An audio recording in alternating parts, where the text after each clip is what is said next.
It is wonderful to be with the Lord, our Creator. It's beautiful to be one with God, our Sustainer. Christmas is about telling and retelling timeless stories. And the studious student, the careful student of God's Word, will always find fresh revelations from old stories. The beautiful story of Christmas is requiring a very responsible attitude.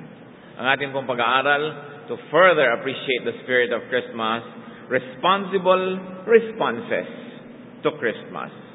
Ano ba yung tama, responsableng pagsagot sa mga ibinibigay sa atin ng Diyos at ang ating tugon sa Kanyang mga pagtuturo. Ama namin sa langit, patawarin niyo kami sa aming mga kasalanan nang walang sagabal para lumapit kami sa inyong harapan. Pakilinis niyo po kami, Panginoon. Hinahayag namin sa iyo ang aming pangangailangan, pagkukulang, ang mga pagkakamali, ang aming mga karumihan. Hugasan niyo ng dugo ni Jesus. At nawa, Panginoon, ang pagpapala niyo dumaloy mula sa inyong mapagkalingang puso tungo sa aming pangangailangan, tungo sa aming... Bless us with your forgiveness and with your powerful healing. Teach us. Straighten our paths, O God. At papagliwanagin niyo po ang aming isip at nang kami lalong malagay sa lugar na maaari kaming kumilala, magmahal, at magpahalaga lalo sa kahulugan ng Pasko. May your message continue, Lord, to liberate us and empower us to be more and more like your Son, Jesus. So be our speaker, Father. Speak in power and majesty, and may your words be understood by our simple minds. Enable us to see you, to touch you, and to follow you. Protect us from lies and falsehood. Protect us from evil works of men and spirits. And may your mercies abound in our lives. As we ponder your words, may you also heal our bodies and our emotions. In the name of your Son, our healer, the Lord Jesus Christ, we pray. Luke 2:8-20. Isang storyang hindi yata mauubusan ng mga pagtuturo sa mga anak ng Diyos. And there were shepherds living out in the fields nearby, keeping watch over their flocks at night. An angel of the Lord appeared to them, and the glory of the Lord shone around them, and they were terrified. So nakikita po natin na itong kasaysayan na ito ng mga pastol na nag-aalaga ng mga hayop doon sa labas ng kanilang mga bahay, nasa labas ng bayan, nandun sa mga bukid. Sila ay nagbabantay ng mga alaga nilang hayop kahit gabi na. At bigla na lamang na hindi nila inaasahan ay nagpakita sa kanila isang anghel. At nagliwanag sa kanilang kapaligiran at natural sila ay natakot. Verse 10, But the angel said to them, Do not be afraid. I bring you good news of great joy that will be for all people. Today in the town of David a Savior has been born to you. He is Christ the Lord. This will be a sign to you. You will find a baby wrapped in cloths and lying in a manger. Nakakatakot siyempre yung biglang magliwanag sa kapaligiran mo at may magpakita sa iyong anghel. Pero ang anghel na ito ay tagapagdala ng magandang balita. Kaya sabi niya, huwag kang matakot. Ang daladala ko ay napakagandang balita na ikagagalak ninyo at ang lahat ng sangkatauhan. Sapagkat isinilang na si Kristo na Panginoon at tagapagligtas. At sabi, ito ang patunay, makikilala nyo, makakakita kayo ng isang bata na binalot sa lampin at natutulog siya sa sabsaban o sa kainan ng mga hayop. Wala naman silang nakikitang tao na ipinapanganak sa bahay ng hayop kahit gaano kahirap yung mga tao. Pero ito talaga kakaiba. Sabi, malalaman yung yun, ito ang inyong hahanapin na pahiwatig. At pagkatapos niya sa verse 13, Suddenly a great company of the heavenly host appeared with the angel, praising God and saying, Glory to God in the highest, and on earth, peace to men on whom His favor rests. Hindi pa sapat ang isang anghel na nagpakita sa kanila. Nung pakinggan nila yung isa na yon, ay nagbabaan pa ang pagkarami-rami, heavenly hosts. Maaaring ito'y libo-libo, daan-daan. Hindi sinabi kung ilan, but a host can be composed of several thousands. At nag-aawitan ng mga ito. At sa awit nila, ipinapapurihan nila ang Diyos sa kataas-taasan sapagkat magkakaroon daw ng kapayapaan ang tao sapagkat ang tao ay kinakasihan ng pagpapala ng Diyos. Verse 15, when the angels had left them and gone into heaven, the shepherds said to one another, let's go to Bethlehem and see this thing that has happened, which the Lord has told us about. So they hurried off and found Mary and Joseph and the baby who was lying in the manger. Nagkaisa ang mga pastol na ito na iwan muna ang kanilang binabantayang mga hayop. Maaring may na-assign na isang magbantay doon. At silang lahat ay sumunod sa sinabi ng anghel. Pumasok sila sa kabayanan at hinalughog nila ang bayan. Hinanap nila ang bata na natutulog sa kulungan ng mga hayop. At nakita nga nila si Maria at si Jose at ang batang natihimlay kasama ng mga hayop. Verse 17. When they had seen him, they spread the word concerning what had been told them about this child. And all who heard it were amazed at what the shepherds said to them.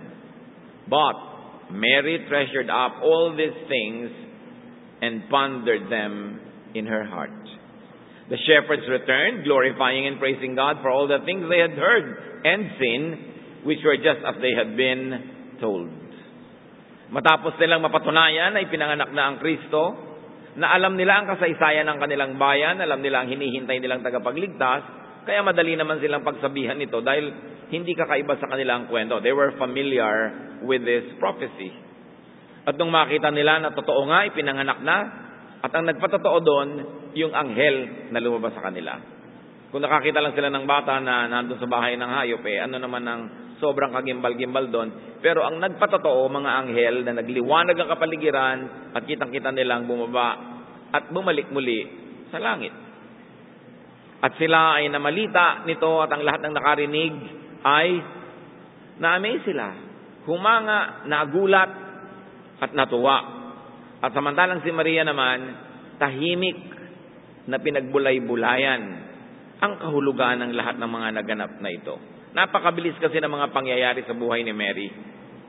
Mula sa isang dalaga na ikakasal, bigla siyang nanganak na lang, nagdalang tao at nanganak, at ngayon ito ipinanganak na. So she quietly pondered these things, at sabi nga daw, she treasured all this and pondered them in her heart. Isang tahimik na pagpapahalaga at papagbulay-bulay. Now, what are the who's and what's and when's and where's of this Christmas story? First of all, there were the shepherds.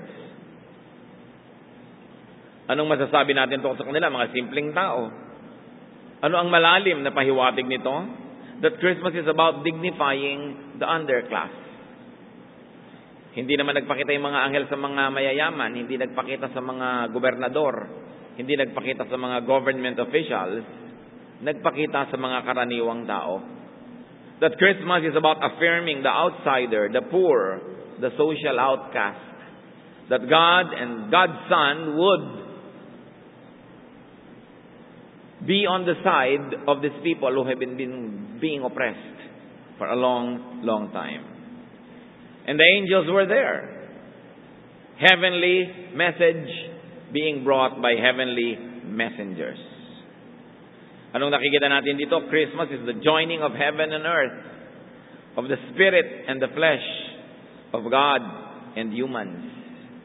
Sapagkat yung pagbaba ng mga anghel, isang napakalaking simbolo na ibinaba ang langit, binuksan ang pinto ng langit, at ang Espiritu ng Diyos mananahan sa tao. Ano pa ang mga elemento ng Paskong ito? Ano ang ginagawa ng mga shepherd? They were keeping watch over their flocks at night. Nagtatrabaho, nagbabantay kahit gabi. Ano ang pahiwatig? That revelation and visitation from heaven comes to those who are faithful to do their duties, to those who are busy at work. Ang pagpapahayag ay hindi ibinigay sa mga walang ginagawa, mga nakatunganga, ibinigay sa mga abalang nagtatrabaho doon sa bukid kahit gabi. Maalala natin na kahit si Moses, nagpakita sa kanya yung apoy na simbol ng presensya ng Diyos nung siya man ay nagbabantay ng mga tupa sa gabi. Doon din nagpakita yung burning bush sa kanya. Pag tayo ay matapat sa ating mga ginagawa, busy sa ating mga tungkulin, doon tayo lalong nagiging handa na makausap ng Diyos. At ang sabi ng anghel, do not be afraid. Huwag matakot. Ano po ang pahiwatig at mensahe nito? That Christmas is not to be feared. Mga ninong at ninang, natatakot ba kayong malapit na ang Pasko? Mga employers, natatakot ba kayong 13th month season na ngayon?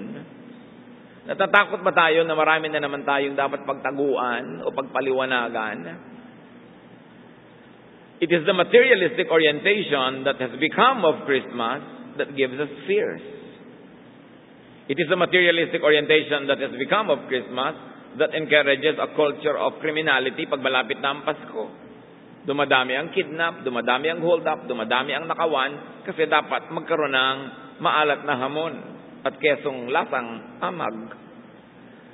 So nagkakaroon ng masyadong maraming obligasyon ng mga tao kaya tuloy nagiging pahirap sa loob sa halip na paluwag sa hinga ang Pasko. At sinabi ng anghel, ang daladala niya, good news. Christmas is about the good news, not about other things, not about other issues. At babalikan natin yung good news na yan. Sabi pa, ang good news na ito ay for all people. Para sa lahat. Christmas is for all. Hindi lang para sa mga bata, para rin sa matanda. At hindi rin ito para lang sa mahirap, para rin sa may kaya. Kasi yung may kaya at mayaman, tao rin yun na naghahanap na mapansin, maalala, mabati, mamahal.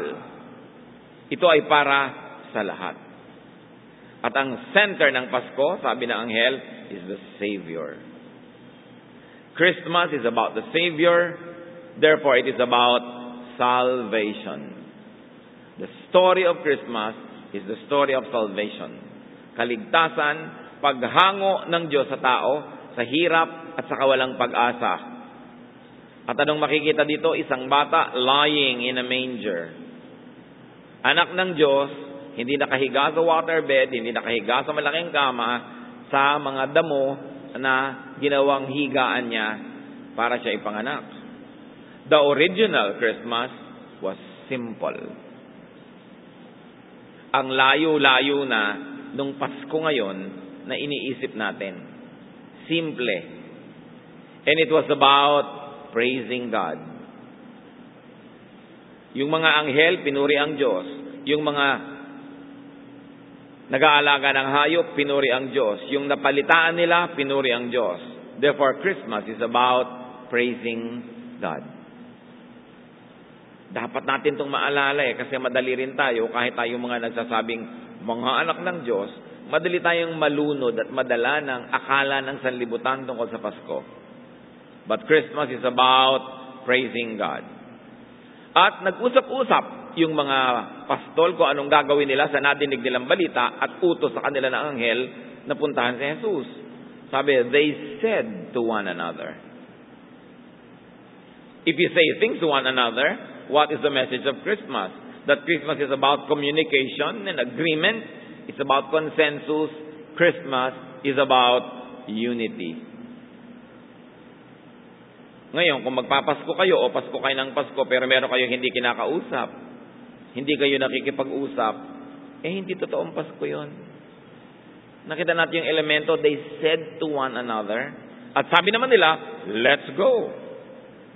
Nagkasundo, dahil nag-usap-usap. Christmas is about action. It's about moving towards Jesus. Saan ba sila pupunta? Sa mall? Saan ba sila pupunta? Sa Divisoria? Sa shopping center? Hindi. Pupunta sila kung nasaan si Jesus. Yun ang pupuntahan nila. Yun ang dapat pinupuntahan ng Pasko. This is a responsible reaction to God's initiative and to God's invitation to go to where Jesus is. At ang lugar na yun ngayon ay hindi na isang physical place. It could be a mission. When you do the mission of Jesus, then you go to where Jesus is because that's where He works. Napakahalaga na dibdibin natin ang kahulugan ng Pasko para hindi nagiging ingay lang ang ating mga selebrasyon. At sinabi ng mga shepherd, well, nangyari ang lahat according to what the Lord has told us. So the shepherds were aware of the promise, the prophecy, and God's words. Dahil may nagkwento sa kanila, may nagsabi, bago pa man dumating yung gabing yun. Kaya tayo, kung gusto nating talagang magbigay ng regalo ng Pasko sa mga tao, dapat ikwento natin ang kwento ni Jesus para sila man at mautusan, mapagsabihan, mabigyan ng mga revelation na personal, madali na nilang tanggapin dahil nauna ang pagtuturo sa kanila. God could continue revealing to people. Pero tingnan niyo po ang style ng Diyos, isang anghel lang muna. Nung pinansin yung isa, tsaka nagdatingan yung marami. Sa buhay natin, maaari may mga dumadating na pa isa-isang anghel, di natin pinapansin, hindi tuloy sumusunod yung maraming dapat sana ay nakaplanong magpakita rin. Tinitingnan muna ng Panginoon what we do with little before He gives us much. Pag binibigyan tayo ng konting kabuhayan, konting pagkakataon, konting tagumpay, tinitingnan ng Panginoon kung anong gagawin natin sa konti. Pero nakalaan ay marami. Nakalagay sa Bible, no eye has seen, no ear has heard, no mind has conceived what God has prepared for those who love Him. Pero kadalasan kasi sa simula pa lang ng test, mabagsak na tayo. Kaunting-kaunting tagumpay, yumayabang. Kaunting lakas, nakakalimot sa Diyos. Kaya mahalaga yung konti pinapahalagahan. Because little can become much when our heart is in the right place. And what did the shepherds do after they have agreed? They hurried off. Nagmadali. There was quick obedience, quick action. Pag may alam tayong utos ng Diyos, ipinapagawa sa atin, assignment natin, duty, do it quickly. Bakit quickly? Pag tayo'y nagpahintay-hintay, nagpatumpik-tumpik, makakasingit si Satanas, sisirain ang ating loob, bibigyan tayo ng abala, hindi na matutuloy yung gusto nating mabuting gawin sana. What did they do after they have proven that Jesus was born? They spread the word. Christmas is about spreading the word that Jesus was born and what it means. At sinabi doon, this was concerning what had been told them about this child. Therefore, the word is about Jesus. Christ is the center. Christ is the message of Christmas. Walang iba. Ang mga tao naman, sabi, they were amazed. Faithful rendition of the news result in amazement. Pag ang kumakanta tungkol kay Jesus ay maganda ang pagkanta, ang bunga, the listeners are amazed. Pag ang Bible study leader, ang preacher, ang nagsishare, ang nagpapatotoo, tama at maganda ang ginagawa, people will be amazed. Because the story of Jesus is amazing. Sobra ka nalang walang kakwenta-kwentang magkwento pag yung nakikinig ay hindi ginanahan. Kasi yung kwento mismo, ang ganda-ganda na. Konting-konti na lamang ang kailangan para ito ay maipakita ng maganda at maipresent ng tama. Kaya malaki ang pananagutan ng choir na kumakanta. Dapat ang nakikinig ma-amaze. Hindi lang, ay, mali ang tono. Ay, mali ang letra. Ay, bakit yung isang babae bumubuka lang ang bibig, hindi naman kumakanta, nagli-lip sync.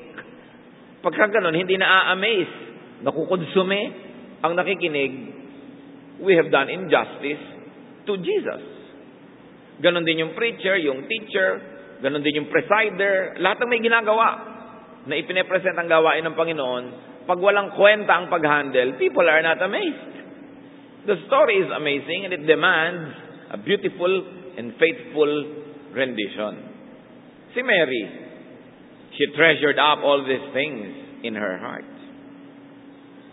Obviously, Jesus is the treasure of Christmas. At saan pinahalagahan? Sa puso. Hindi malaking kwento kay Mary na may nagdatingan na mga anghel.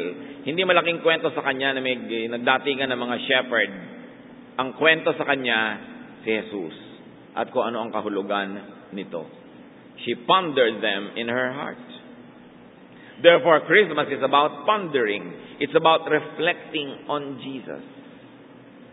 Pag sobra kang busy, kaluluto, kasasyap, kababalot, sobra kang busy, kaaayos, event, may time ka pa ba to ponder Jesus in your heart?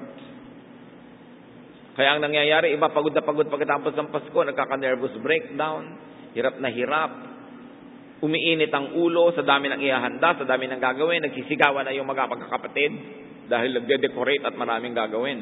But when we don't have time to ponder these things in our heart, hindi totoo yung Pasko. At anong sinabi? Everybody ended up glorifying and praising God. Christmas is about glorifying and praising God for the birth of Jesus and for Jesus' ministry himself. Aside from this, and as we have already mentioned, therefore, what are the responsible responses to Christmas? 1, be open in faith to what is revealed. Bumaba ang anghel, malayo-layo din naman ang langit Bumaba ang anghel, yung mga shepherd, nagbukas ng puso sa mensahe. Pag kinakausap tayo ng Diyos, through an angel or through a verse in the Bible, through the lines of a song, do we open our hearts to what is revealed? Si Mary, nung dumating yung anghel para sa sabihan na magandang balita para sa iyo, maaabala ang buhay mo. Kadalagang tao mo, magdadalang tao ka at malalagay ka sa gulo at alanganin, pati ang nobyo mo, pagdududahan ka. Yun ang magandang balita sa kanya. But Mary agreed in faith and submitted herself to the divine plan. Sabi niya sa Luke 1:38, I am the Lord's servant. Mary answered, May it be to me as you have said. Then the angel left her. Hanggang ngayon mga kapatid, kinakausap pa rin bawat isa sa atin ng Diyos. Isa-isa pa rin tayong binibigyan ng assignment. Hindi pa naman tapos ang gawain ng Diyos Patuloy pa. Patuloy pang nagliligtas ang Diyos dahil hindi pa siya naguhukom. Patuloy pa na si Jesus gusto niyang isilang sa maraming puso, sa maraming sabsaban, sa maraming Bethlehem.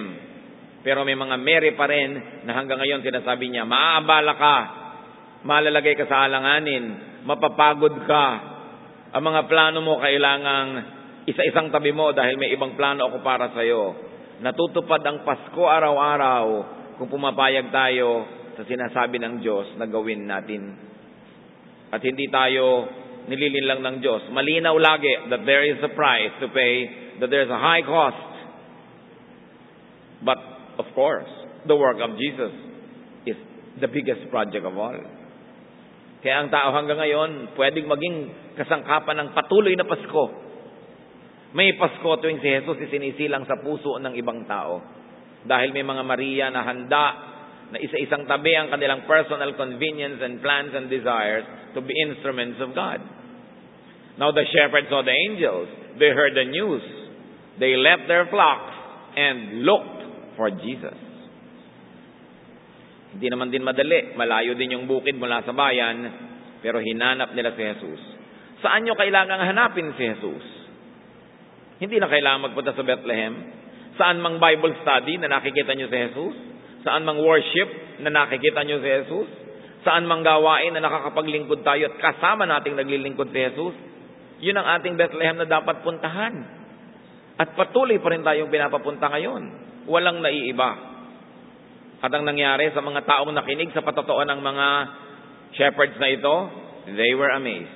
People must be amazed dahil sa ating ginagawa na nakilala natin ang Panginoon at tapos ipinamamalita na natin sa mga tao. God still reveals Himself.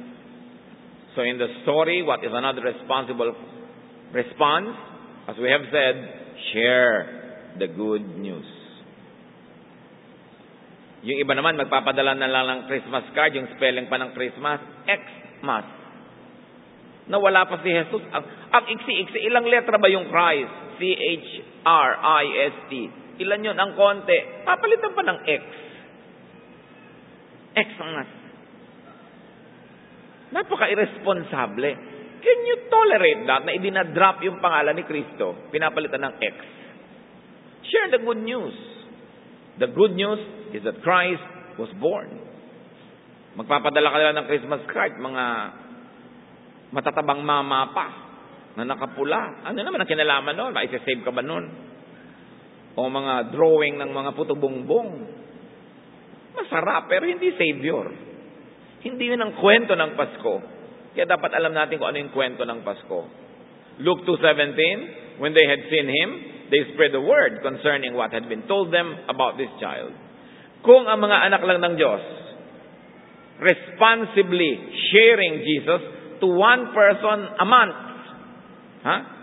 isang tao, isang buwan, ang sabi niyo, halika maupo tayo, may ikukwento ako sa iyo, alam mo na ang kwentong ito, pero balikan natin, baka meron tayong na-miss Then ikukwento mo ang kwento ni Jesus, at yung tao i-encourage mo na tanggapin si Jesus sa Panginoon tagapagligtas.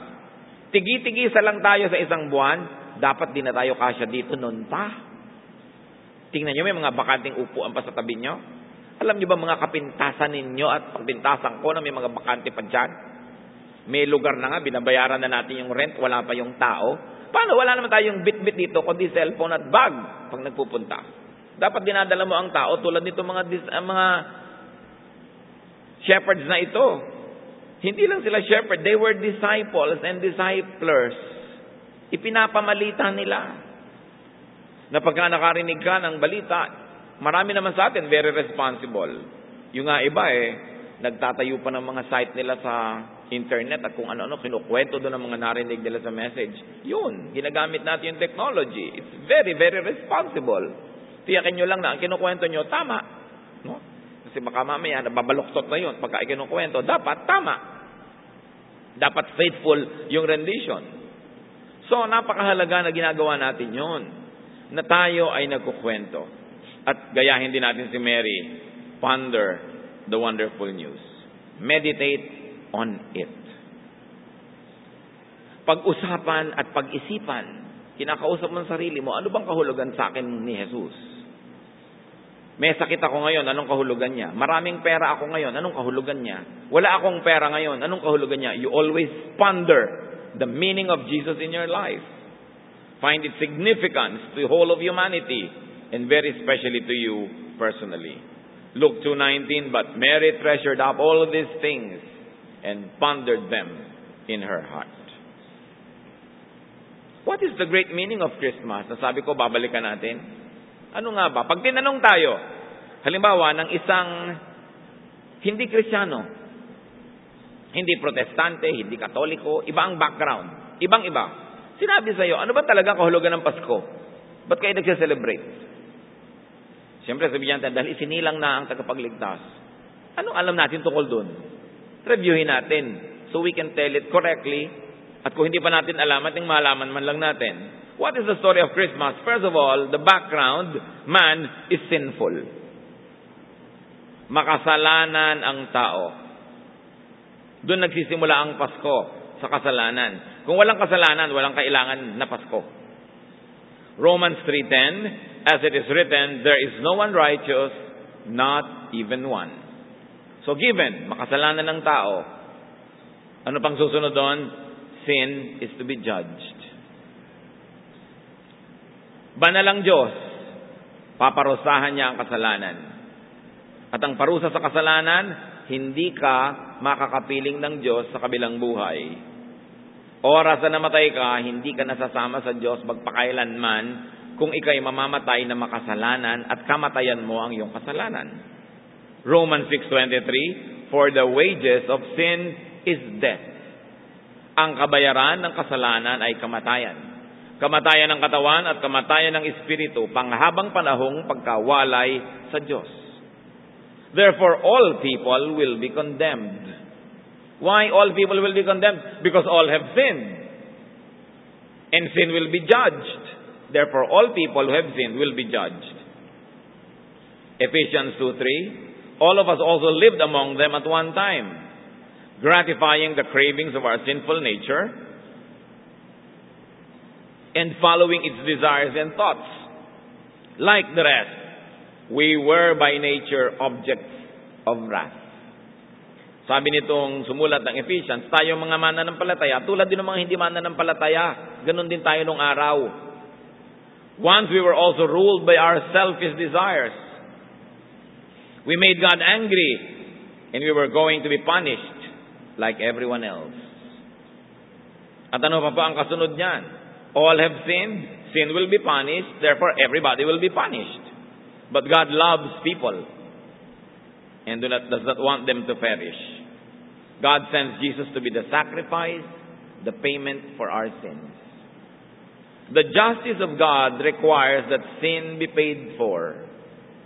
The mercy of God spared the sinful man, and instead of that, God sent His Son, Jesus, to pay for all the sins of all people. Kung gusto kong mamatay para sa inyo, magiging martyr lang ako. Pwedeng maging bayani ako, pero hindi ako pwede maging tagapagligtas. Kasi yung value ng dugo ko, hindi naman mas mataas sa value nyo. Pare-pareho lang tayong tao. At sa dumi ng dugo ko, pagka hinugasan kayo, baka madagdag pa sa dumi nyo na original, mas dumumi pa kayo. So anong kailangan ng tao? Magbabayad sa kanyang kasalanan ay yung halaga ng buhay, higit sa halaga ng lahat ng tao sa lahat ng panahong pinagsama-sama. At ang pwede lang maging qualified doon, ang anak ng Diyos. Ang kailangan ng tao, yung maghuhugas sa kanyang kasalanan, na yung dugong ihuhugas, walang dalang additional and extra sin na dadagdag sa sin noong hinuhugasan. And only Jesus is sinless. Kaya kailangan, kung ang Diyos ay makatarungan, dapat niyang parusahan ng kasalanan. Pero kung siya ay mabait, dapat niyang iligtas yung mapaparusahan. At ang ginawa niya, ang sarili niyang laman, ang sarili niyang dugo, ang sarili niyang espiritu, ang kanyang anak na si Jesus, ang inilagay niya sa lugar ng tao para magbayad para sa ating mga kasalanan. Kung may utang ka, binayaran ng isang nakahihigit sa'yo, edi bayad na. Ligtas ka na, hindi dahil nagbayad ka, kasi may nagbayad para sa'yo. At yun si Jesus, yun ang magandang balita. Ipinanganak na ang anak ng Diyos na magliligtas sa buong sangkatauhan. The value of the life of Jesus, being the Son of God, is greater than all the value of all lives that lived, are living, and will still be born. Because He is God the Son. Kaya napakahalaga ng kwento na yan. John 3:16. For God so loved the world that He gave His one and only Son, that whoever believes in Him shall not perish, but have eternal life. Ganun na lang ang pag-ibig ng mundo sa lahat ng tao, na ang kaisa-isa niyang anak ay ipinadala niya sa lupa para huwag maparusahan lahat ng tao dahil aakuin ni Jesus ang parusa ng lahat. Sasabihin ng iba, bakit hindi nalang i-declare ng Diyos ang amnesty? Hindi siya presidente. Siya ay Diyos. Ang Diyos ay nagpaparusa sa mali. Ang mga presidente lamang nagpapalusot sa mali. Ang Diyos hindi. Dapat bayaran. Kaya lang, gano'n na lang ang pagmamahal na yung kumbaga may presidente ka, yung sariling anak niya, ang pinagbayad niya ng utang ng lahat ng mga bandido at masasamang tao. Gano'n ang ginawa ng Diyos. Ang sarili niyang anak na galing sa Kanya, pinagsakatawang tao para akuin sa katawan na yon ang lahat ng kasalanan ng katawan at ng espiritu ng tao. Para maligtas tayong lahat. Through Jesus, God's justice and God's mercy were both accomplished on the cross. Nowhere else can you combine justice and mercy. If you are just, you cannot be merciful. Kaya nakikita nyo yung Lady Justice, yung sagisag ng katarungan, may piring ang mata, walang awa.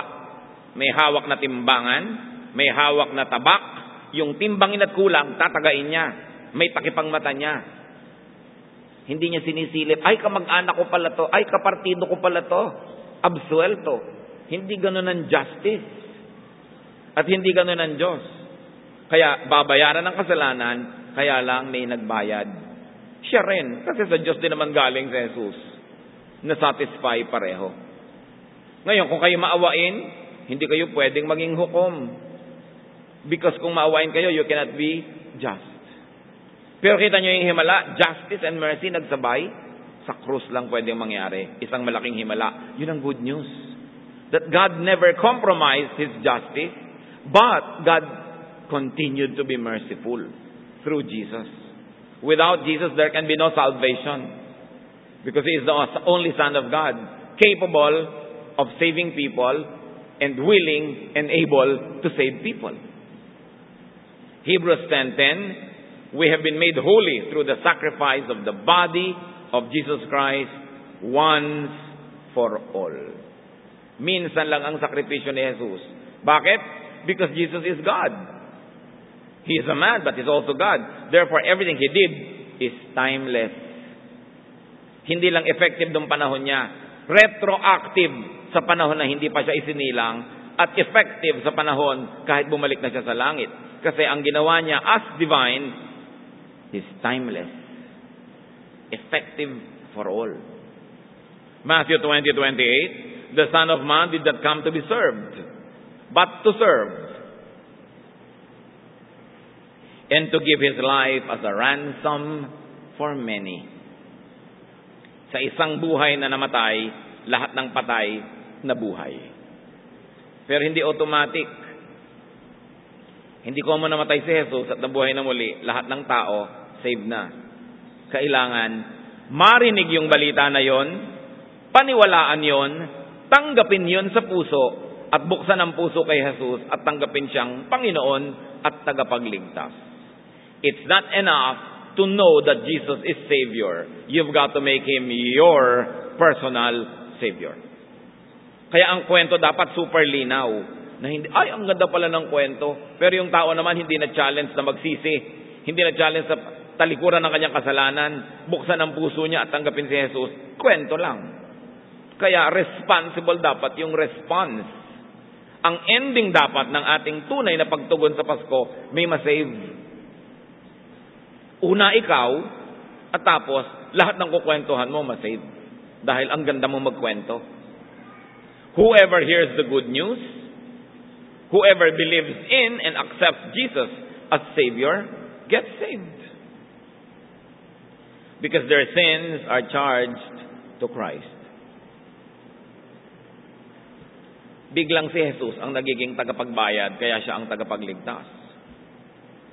1 Peter 2:24, concerning Jesus and the cross, He Himself bore our sins in His body on the tree. Tree meaning the cross. So that we might die to sins and live for righteousness. By His wounds, you have been healed. Christ carried the burden of our sins. He was nailed to the cross so that we would stop sinning and start living right. By His cuts and bruises, you are healed. Palit talaga. Bawat sugat na lagay sa katawan ni Kristo, nabubura yung mga sugat natin. Bawat hirap na tinanggap niya, tumatanggap tayo ng kapatawaran. At yung kamatayang nangyari sa Kanya, nagbigay sa atin ng buhay. It was really an exchange. Sinasabi ni Jesus, mamamatay ako para sa iyo.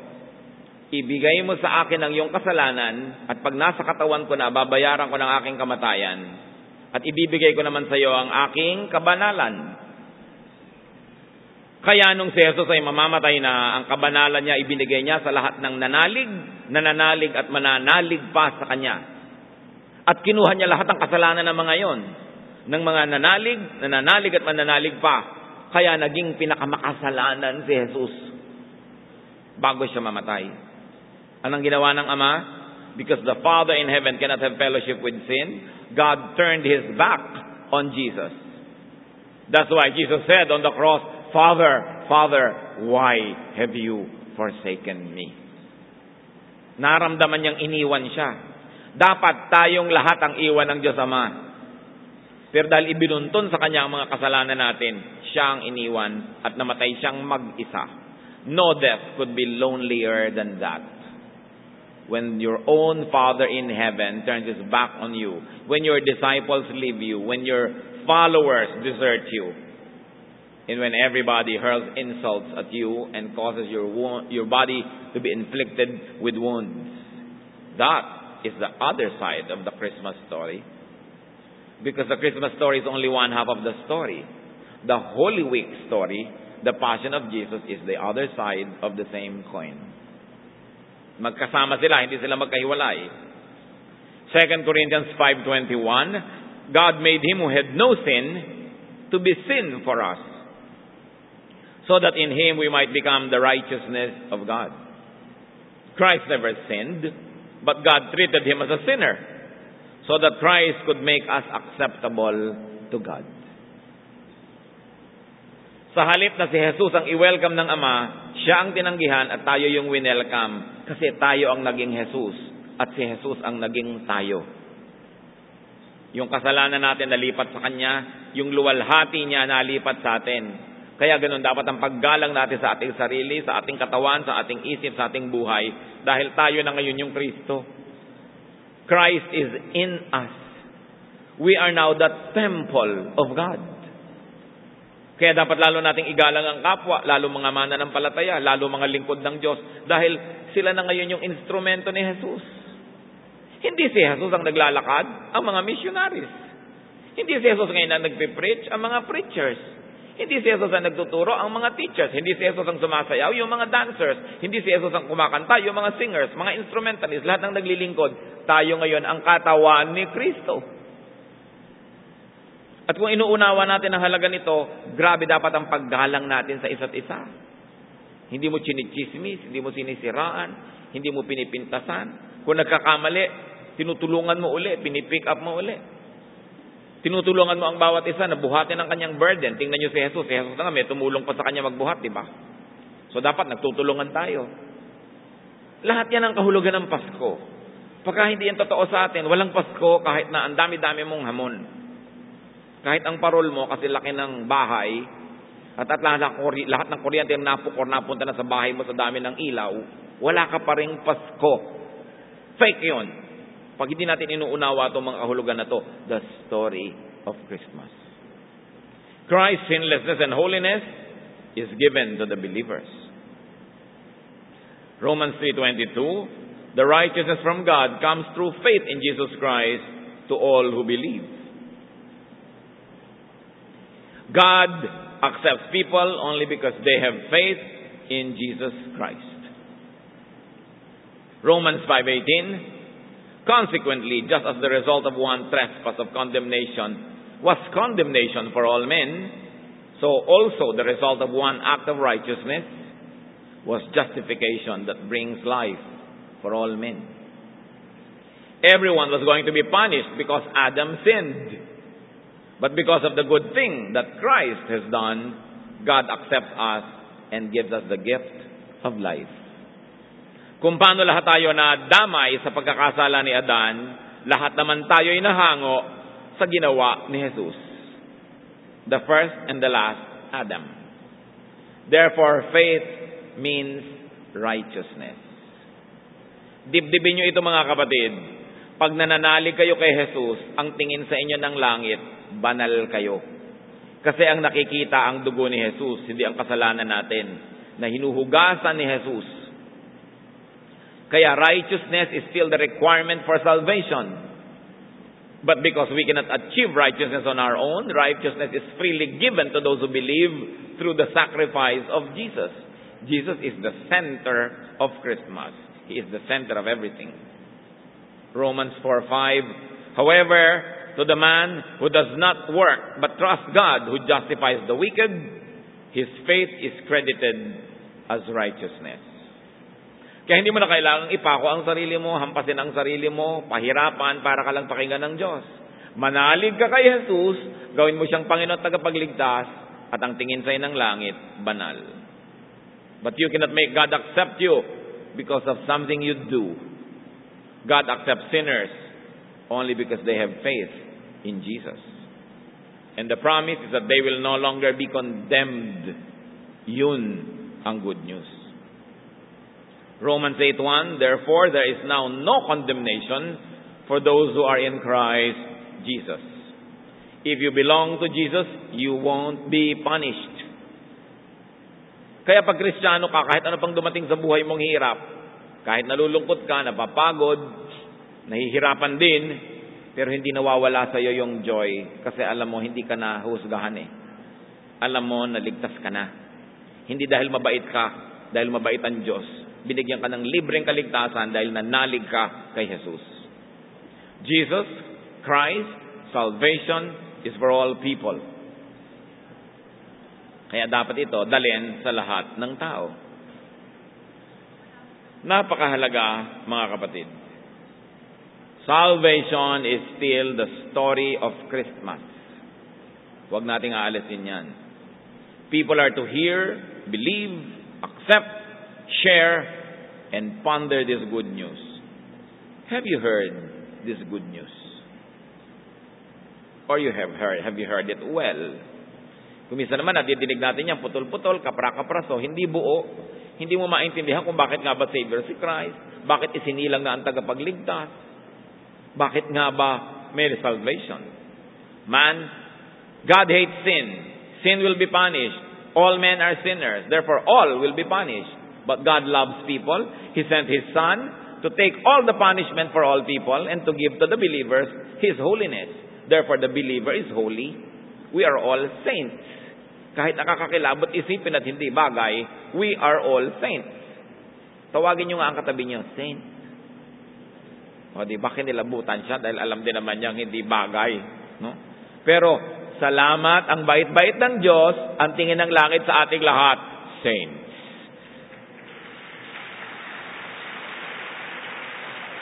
Salamat na lang, pinipili ng Diyos na maging color blind. Ang nakikita lang niya sa atin, red.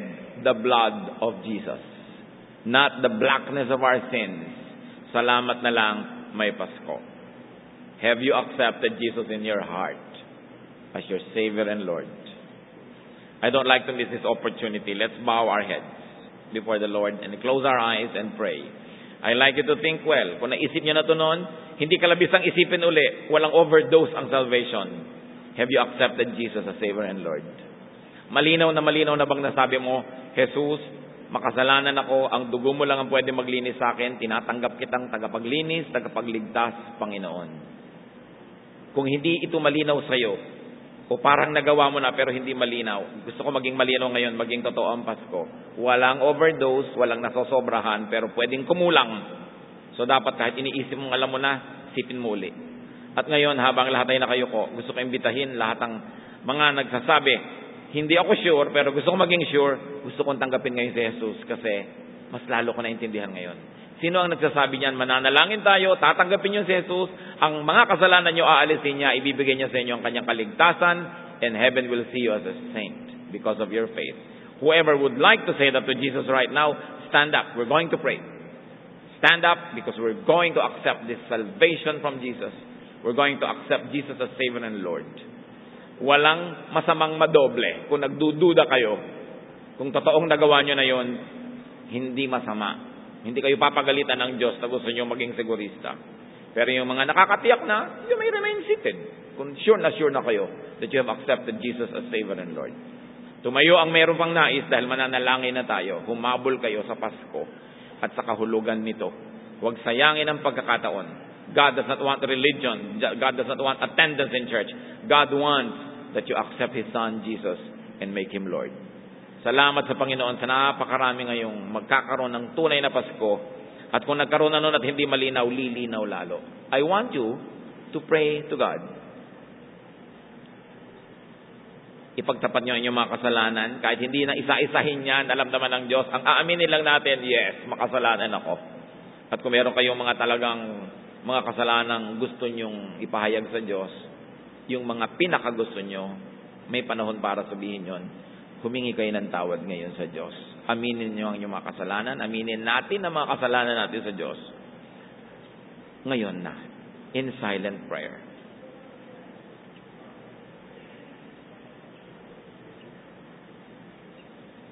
Makasalanan po ako, O Diyos. Alam niyo po lahat ng kasalanan ko. Patawarin niyo po ako. Linisin niyo ako ng dugo ni Jesus. Binubuksan ko ang aking isip, puso, maging aking katawan, ang aking pagkatao. Tinatanggap kita, Jesus, ng buong puso, maging tagapagligtas at Panginoon ng buhay ko. Kunin mo ang aking kasalanan at dalhin mo sa krus ng Kalbaryo at pakibigay mo sa akin ang iyong kalinisan at buhay para magkaroon ako ng buhay na walang hanggan. Salamat na lang, Jesus, hindi ka lang namatay. Nabuhay ka rin. Matagumpay ang misyon mo para iligtas ako. Kaya kung saan ka man narot na bubuhay, doon din ako pupunta pag alis ng aking espiritu sa aking katawan. Nananalig ako na ako'y ligtas. Hindi dahil ako'y malinis, kundi dahil ginagawa akong malinis ng iyong dugo. Naniniwala akong ako'y banal, hindi dahil wala akong kasalanan, kundi dahil ginagawa akong banal, malinis ng aking pananalig sa iyo. Salamat po, Ama, na naisipan ninyo ang ganitong salvation. Hindi ko to kayang gawin sa sarili ko. Salamat sa inyo, nagmula rin ang solusyon para kaming makasalanang tao makabalik sa inyo. We dedicate our lives to you, ourselves to you, that as we accept Jesus as Savior, we accept Him also as Lord. Therefore, susundin namin si Jesus. Susundin ka namin, Jesus, sa buhay na patuloy mong ipapahiram sa amin. Salamat sa pagdinig mo sa aming panalangin. Nananalig ako na ito'y aking ngayong tinatanggap. Salvation in the name of the only Savior, the Lord Jesus Christ. Magsiupo kayo, patuloy tayo sa diwa ng panalangin.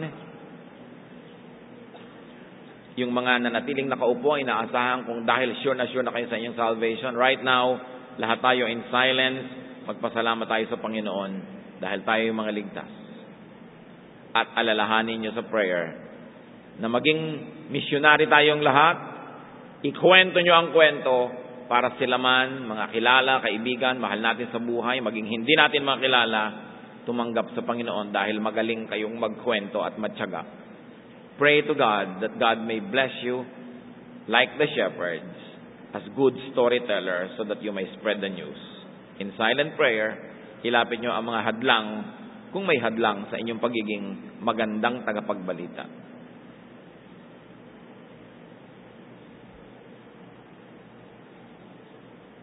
Dinggin nyo, Panginoon, ang panalangin ng iyong mga anak.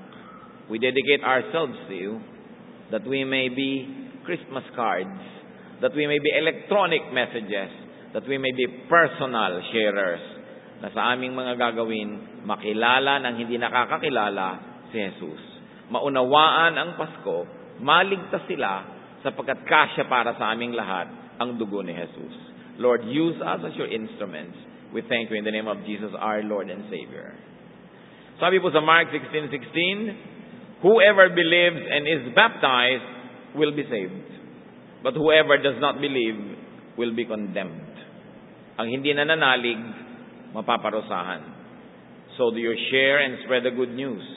Sabi ni Paul, 1 Corinthians 9:16, woe to me if I do not preach the gospel.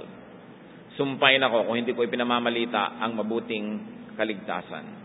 The gospel means good news. And by now, all of us should be clear about what the good news is. The bad news is that we are sinners. God hates sin. Sinners will be condemned. The good news, God loves us. He sends His Son Jesus to die for us. So when we believe in Him, we get saved. That is the good news. Do we keep pondering it? At isa pang mahalagang challenge, mga kapatid, do we affirm the dignity of the weak and the poor? The original hearers of this beautiful story were shepherds. So dapat marami pang shepherd, maraming kawawa, maraming mga kapuspalad ang mabiyayaan ng ganitong balita. Siyempre kasama rin yung mayayaman. Kasi ang mga mayayaman may sarili ring karokhaan, maaring hindi financial pero pwedeng emosyonal. Tulad din ng maraming kapwa natin mahirap. That's why the good news is for all people. These are the responsible responses to Christmas. At dahil dyan, maaari nyo nang batiin ang inyong katabi ng isang pinagpalang Pasko.